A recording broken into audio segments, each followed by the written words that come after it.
To spend time in the Catskills is to drink in a divine vitality, to retreat to a hearth both medicinal and meditative.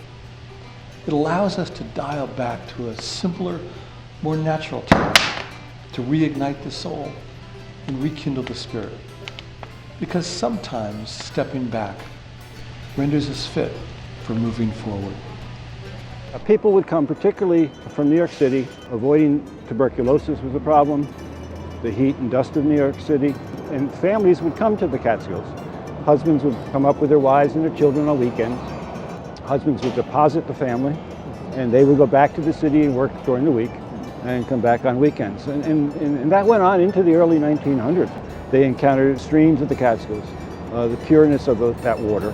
That's what they swam in. There was no fancy swimming pools, and that in itself is restorative. There's a certain purity in the best kind of sense that comes from contact with nature and the natural world, and where the spirit is informed by that.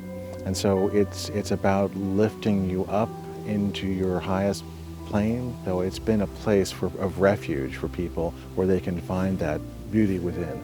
And so in that way, it's profoundly restorative for anyone who has any contact with it. Those beginnings of the Catskills as a place for retreat and restoration continue today.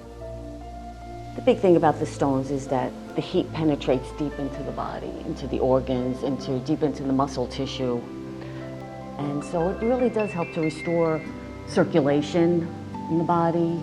And I think people really feel rejuvenated afterwards. You know, they're very relaxed. People, more than things, more than hardware, need restoration.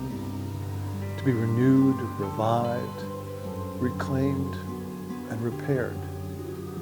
For over 200 years, folks have been coming here for the waters, for the pure air, for the mystic healing powers of the woods and mountains, for the creative inspiration, to find the well springs of well-being.